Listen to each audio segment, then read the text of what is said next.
พระเฮากะพยายามศึกษา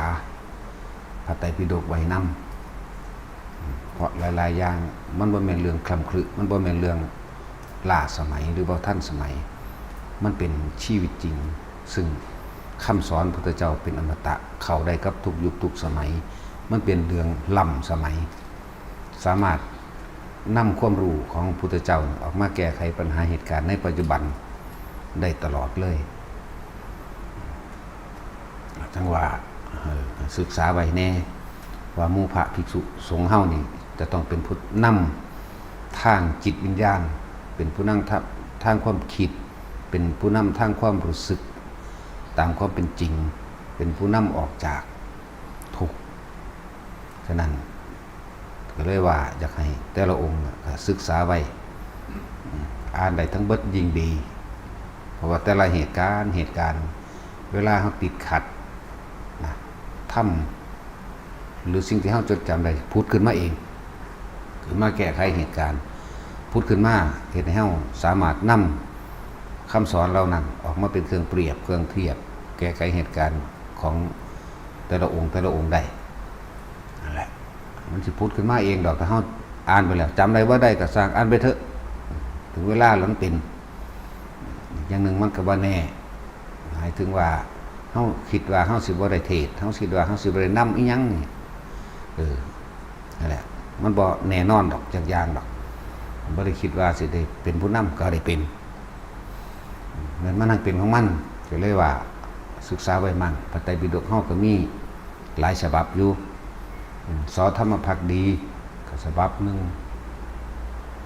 100 เล่ม45 เล่มมื้อนี้ก็ของมกุฏแล้วก็ของจุฬามื้อนี้80 เล่มจังซี่ล่ะ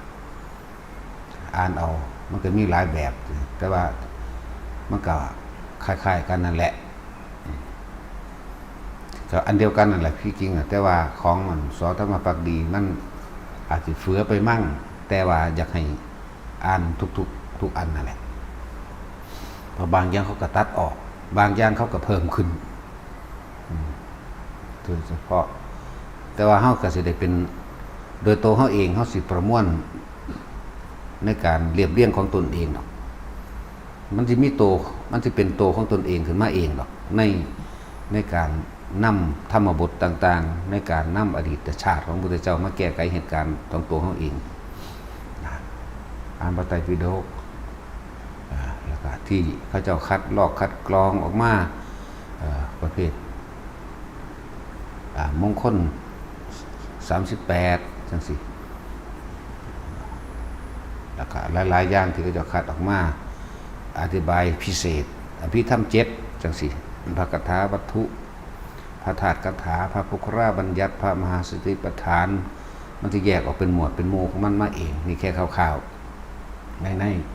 นอภิธรรม7แต่ให้ศึกษาโดยละเอียดรอบคอบพอความรู้ทั้งหมดอยู่ในหันในพระไตรปิฎกนั้นสามารถนำมาแก้ไขเหตุการณ์ในปัจจุบันได้แม้จะเกิดขึ้นล่วงหน้าไปหน้าคตก็สามารถนำธรรมอันเก่านี่แหละไปแก้ไขได้เหมือนกันเพราะกิเลสตัณหากับกิเลสตัณหาอันเก่านี่อุปทานอันเก่าตัณหาอันเก่าแต่ว่าธรรมมันล้ำสมัยเด้มันลาเด้แต่เป็นเพลงก็คือเพลงเพื่อชีวิตฟังยามใดก็เป็นชีวิตจริงของคนเพลงอันอื่นๆก็ลักๆไข่ๆแล้วก็ทิ่มกันไปซื้อลักษณะนั้นพระไตรปิฎกเป็นอมตะหรือเป็นธรรมนั่นแหละธรรมนั่นแหละเป็นอมตะว่าเป็นเครื่องอยู่ของเฮาเองเดินจงกรมเดินทำสมาธิให้จิตตั้งมั่นก็เป็นเครื่องอยู่อันหนึ่งนั่งก็เหมือนกันเดินนอนก็เหมือนกันแต่เดินยืนเดินนอนนั่งอยู่กับลมหายใจอยู่กับความรู้สึกตัวถ้าจะออกจากความรู้สึกตัวนั้นก็อยู่ในปัจจุบันขณะหมายถึงอ่านหนังสือกับแม่นฟังธรรมก็ได้ฟังก็เป็นฟังโดยปัจจุบันฟังใครควรในปัจจุบัน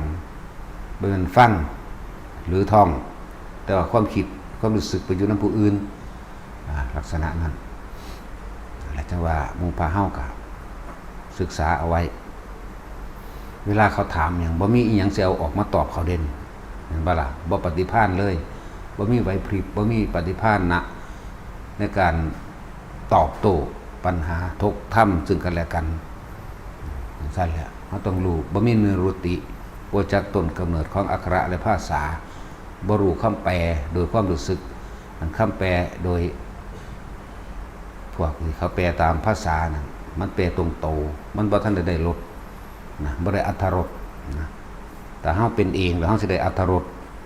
ลดแห่งธรรมชนะลดแห่งปวงเป็นความรู้ที่เฉพาะเข้ามาอีกเป็นปัจจตังเราอาจสามารถดึงสิ่งเหล่านั้นออกมาอธิบายขยายความได้เลยเป็นสั้นมันบ่อาจสามารถที่จะบรรยายเป็นคำพูดได้เป็นคำพูดเป็นคำเขียนขึ้นมาได้ลดแห่งธรรมฉะนั้นก็ต้องอาศัยประสบการณ์จริงของตนเองในการแก้ไขปัญหาเหตุการณ์โดยธรรมเวลาเขาติดขัดมันบ่มีในพระไตรปิฎกเด้นิมิตนั่นนิมิตนี่เป็นจังซั่นเป็นสิสถานที่แห่งนั้นไปแบบนี้เกิดความนั้นเห็นนั่นเห็นนี่มันก็จดลงบ่ได้เบิดบัดเฮาตัวเฮาเองนึงประสบการณ์เฮาก็มีเองเฮาก็สามารถประมวลเข้ามาเพื่อสิสรุปได้หรือบางอย่างเฮาก็ต้องอาศัยพระไตรปิฎกนั่นเองแต่ว่าเฮาบ่ได้อ่านไปทำลายไผดอกเฮาอ่านไว้ทำลายอัตตาตัวตนเฮาเองนั่นแหละอ่านไว้ศึกษาไว้และคำต่างๆอันเป็นคำสอนพุทธเจ้าหลักๆก็ในธรรมจักรอนัตตะอธิตะปริยยะหรือทำความรู้แจ้งให้มันตรงกับเหตุและปัจจัยทั้งหลายที่สัตว์เกิดเรียกว่าอวิชชาเป็นปัจจัยมันเกิดสังขารนั่นแหละเหตุการเกิดเหตุการดับมันนี่เห็นมันคล่องปากขึ้นใจรู้แจ้งแทงตลอดด้วยความหมายเป็นอย่างดีในอักขระหนึ่งในภาษาหนึ่งได้อรรถรสความยิ่งดีบัด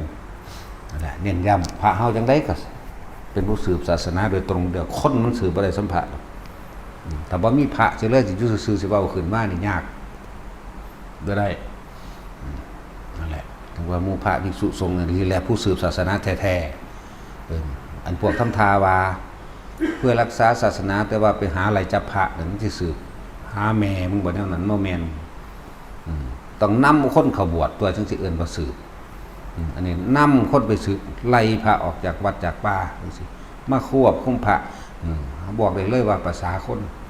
เทวดาอินพรหมยังต่ำกว่าพระอยู่นี่ต้องเบิ่งภาษาคนนั่นแหละถ้าเฮาศึกษาเฮารู้แจ้งเฮาแท่งตลอดโดยความหมายต่างๆในคำสอนนั้นบ่รู้หยังก็สร้างแต่ว่าปฏิภาณมันมีในระดับหนึ่งแห่งปฏิภาณกรรมนุษย์ปัญญาทางโลกบ่สู่ปัญญาโดยธรรมดอกเมื่อถ้ารู้แจ้งแท่งตลอดเขาสู่วิมุตติแล้วบ่มีของบ่มีค่าก็แล้วกันนาแค่เฮาได้ทั้งเบิดไว้ในนี้เพื่อป้องกันตัว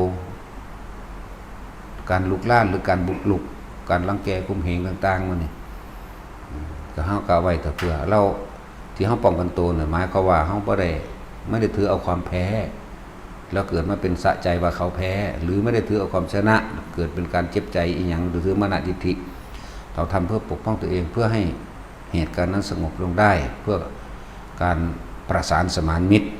แต่ว่าคนพาลขึ้นชื่อว่าคนพาลบ่รู้จักอันใดเป็นโทษอันใดเป็นประโยชน์เอาความเห็นตนเป็นใหญ่อันนี้ก็อีกเหตุการณ์นึงนะแบบนึงถ้าว่าให้ศึกษาไว้แน่เฮาบ่มีปฏิภาณไหวพริบในการแก้ไขปัญหาเหตุการณ์หลายอย่างพวกดิรถีนอกศาสนาก็หาช่องว่าง